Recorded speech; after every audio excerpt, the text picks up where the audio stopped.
Imagine waking up to a complete naval blockade of Taiwan. Within 48 hours, Apple and Samsung shut down assembly lines. Within a week, global automotive plants halt production. Within a year, the global economy hemorrhages $10 trillion. And the cause of all of it comes from a single island. This destruction would not be caused by failing banks or a pandemic. It would be caused by the sudden disappearance of something smaller than your fingernail. A semiconductor chip. Welcome to the world's most dangerous bottleneck. To understand why this island holds that much power, you have to understand the physical reality of the digital world. People treat the internet and artificial intelligence as abstract concepts existing in the cloud. But the cloud is a massive network of physical hardware. Software requires microscopic switches to execute instructions. Semiconductors are those switches. They form the literal base layer of human civilization. Decades ago, chips were relatively simple. They were used primarily for basic desktop computers. Today, the system has fundamentally mutated. We have embedded semiconductors into the operational core of almost every physical object. An electric vehicle is essentially a massive computer on wheels. It requires thousands of individual chips to manage battery efficiency, braking systems, and navigation. Even the networks delivering our food run on tracking systems, powered by these chips. Modern AI and data centers require enormous computing power, but every calculation generates heat. And if chips get too hot, they stop working. The only way to solve this is to make the transistors smaller and more efficient. This engineering constraint creates a rigid structural ceiling for human progress. You simply cannot innovate past your hardware's thermal and computational capacity. Older, larger chips manufactured in other countries are useless for bleeding-edge applications. They run too hot and too slow. Consequently, the race for artificial intelligence is fundamentally a race for hardware allocation. Software developers can write the most advanced machine learning algorithms imaginable, but without the ultra-dense silicon required to train those models, the code remains entirely theoretical. If a nation wants to deploy autonomous drone swarms, execute real-time genomic sequencing, or crack next-generation cryptography, they are physically constrained by their access to the most thermally efficient silicon. And almost all of these advanced chips, specifically the logic processors operating at 3 and 5 nanometers, are manufactured in one place, Taiwan. The global economy was pushed here by the relentless pursuit of efficiency. Every technological leap forward tightens the leash, making the globe increasingly reliant on this single geographic coordinate. Today, Taiwan manufactures more than 60% of the world's semiconductors. But when it comes to the most advanced chips used in artificial intelligence and high-performance computing, that number rises to over 90%. In other words, the technological future of the entire planet depends on a single island roughly 100 miles off the coast of China. So how did the most powerful nations on Earth allow themselves to become dependent on a single island? The answer lies in a radical shift in economic logic that occurred in the 1980s. At the dawn of the computing era, the semiconductor industry was vertically integrated. Technology giants like Intel and IBM operated under a strict internal pipeline. If they wanted to sell a new computer chip, they had to design the architecture, and then they had to spend billions of dollars to build a fabrication plant, known as a fab, to manufacture it. This model created a massive financial barrier. A brilliant engineer with a revolutionary chip design could not bring it to market unless they possessed the billions required to build a factory. Innovation was strangled by the sheer cost of physical production. Enter Morris Chang. In 1987, Chang recognized this inefficiency and launched the Taiwan Semiconductor Manufacturing Company, TSMC. Chang introduced what became known as the foundry model. It was a high-risk proposition with a simple premise. TSMC would never design its own chips. They would not compete with other technology companies. Instead, they would dedicate 100% of their resources to mastering the manufacturing process. They would act as the global printer for everyone else's blueprints. This structural pivot changed the world. By taking on the immense financial burden of building and upgrading factories, TSMC allowed American and European technology companies to become fabless. Companies like NVIDIA, AMD, and eventually Apple realized they could eliminate massive capital expenditures by outsourcing manufacturing to Taiwan.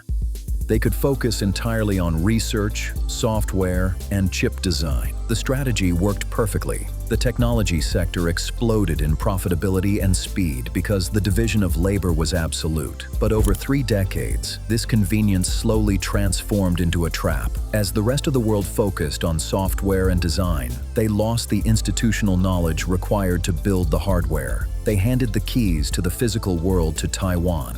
And now, they cannot easily get them back. If the United States and China recognize this vulnerability, why don't they simply spend $1 trillion, build their own foundries, and bypass Taiwan entirely? Because manufacturing advanced semiconductors is arguably the most difficult engineering challenge humans have ever attempted. It is not a problem you can solve just by throwing money at it. The system requires mastering 3 distinct layers: extreme physics, hyper-localized supply chains, and irreplaceable tacit knowledge. First, the physics. The process of making a chip is called lithography. It involves using light to project a microscopic blueprint onto a silicon wafer, etching billions of transistors into a space the size of a postage stamp. To make chips faster, the transistors must be smaller. Currently, TSMC is mass-producing chips with features measured at 3 nanometers. For context, a single strand of human DNA is about 2.5 nanometers wide. You cannot use visible light to draw something that small. The wavelength of visible light is simply too large. It would be like trying to paint the Mona Lisa with a house painting brush. To achieve this scale, TSMC relies on extreme ultraviolet lithography. The machines capable of generating this light are built by a single company in the Netherlands, ASML. To generate EUV light, the machine fires a powerful laser at microscopic drops of molten tin, vaporizing them 50,000 times per second. This creates a plasma that emits extreme ultraviolet light, which is then directed by some of the flattest mirrors ever manufactured onto the silicon wafer. These machines cost hundreds of millions of dollars. They weigh over 100 tons, and they require multiple Boeing 747 cargo planes just to transport. But acquiring an EUV machine does not mean you can suddenly manufacture chips. That leads to the second barrier, the supply chain cluster. TSMC operates within an incredibly dense ecosystem of specialized suppliers. Within a few miles of its fabs in Taiwan, there are thousands of chemical producers, gas refiners, and equipment specialists. Producing chips requires ultra-pure chemicals. If a chemical degrades even slightly during transport, an entire batch of silicon wafers can be ruined. In Taiwan, if an engineer detects a chemical impurity, the supplier is practically down the street. The problem is diagnosed and solved within hours. Trying to replicate this system thousands of miles away introduces enormous logistical risks. The third barrier is the human element. Running a semiconductor fab 24 hours a day, maintaining an environment 10,000 times cleaner than a hospital operating room, and ensuring complex machines never fail requires an extremely specialized workforce. In semiconductor manufacturing, success is measured by yield rate, the percentage of chips on a wafer that actually function after the manufacturing process. If yield rates are too low, the factory loses billions. High yield rates are not achieved by reading manuals. They come from tacit knowledge, the intuitive problem-solving ability an engineering team develops after running the same process for decades. Taiwan has spent more than 30 years building this industrial expertise. You cannot replicate a generation of knowledge simply by writing a subsidy check. All of this, extreme physics, hyper-localized logistics, and decades of human expertise, leads to one unavoidable conclusion. Practically the entire global supply of the most advanced semiconductors comes from Taiwan. This monopoly on manufacturing has fundamentally reshaped geopolitics. The semiconductor supply chain has forced the world's superpowers into a dangerous strategic standoff. Historically, nations projected power by controlling oil fields, shipping routes, or nuclear weapons. Today, geopolitical supremacy is increasingly determined by access to computing power. Taiwan understood this reality early. The island's leaders realized their geography made them vulnerable to invasion or blockade, so they developed a strategy known as the Silicon Shield. The logic is simple. By embedding Taiwan's semiconductor industry into the core functioning of the global economy, any attack on the island would trigger economic catastrophe for both its enemies and its allies. The United States military relies heavily on advanced semiconductors. The F-35 fighter jet, missile defense systems, and modern targeting networks all depend on high-end chips. Without them, the United States would lose its technological military advantage, which means Washington is strategically obligated to protect Taiwan. China faces the same dilemma. Beijing considers Taiwan a breakaway province and has repeatedly stated its goal of reunification, by force if necessary. But China is trapped in the same supply chain dependency. Despite investing hundreds of billions of dollars into domestic semiconductor programs, Chinese technology companies still rely heavily on Taiwanese manufacturing.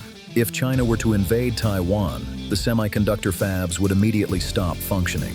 You cannot operate extreme ultraviolet lithography machines while artillery shells are falling. Supply chains would collapse. Engineers would evacuate. Factories would shut down. China would effectively destroy the technological engine that powers its own economy. This creates a new form of mutually assured destruction, not nuclear, economic. Both superpowers have a gun to each other's heads, and the trigger is made of silicon. The United States has begun trying to reduce this vulnerability through legislation like the CHIPS Act. Billions of dollars are now being invested to build semiconductor fabs on American soil. TSMC itself is constructing major facilities in Arizona, but progress has been slow because the ecosystem that exists in Taiwan took decades to build. Moving the concrete shell of a factory is easy. Relocating a 30-year-old hyper-efficient industrial ecosystem is nearly impossible. And until alternative supply chains emerge, the global economy remains exposed. Military drills in the Taiwan Strait, technology export bans, and rising geopolitical tensions are all symptoms of nations realizing they do not control the foundation of their own power. When you examine the modern world closely, the illusion of independence collapses. The semiconductor supply chain reveals a new definition of power. Power is no longer simply about territory or military strength. In the 21st century, power is defined by infrastructural indispensability, the entity that controls the most critical bottleneck in the most important supply chain holds the ultimate leverage. By taking on the manufacturing burden the rest of the world considered too expensive, a single island built a system where global superpowers cannot grow their economies, advance technology, or fight wars without its participation. We have built a civilization capable of mapping the human genome and developing artificial intelligence. Yet the entire structure of that civilization now rests on a microscopic manufacturing process managed by a few thousand engineers on a heavily contested island, which means the scenario we started with is not hypothetical. A blockade of Taiwan would not just be a regional conflict, it would be an event capable of shutting down the technological foundation of modern civilization. The question is no longer whether the world depends on Taiwan. The question is, what happens if that dependence suddenly breaks? Subscribe for more stories explaining how the world actually works.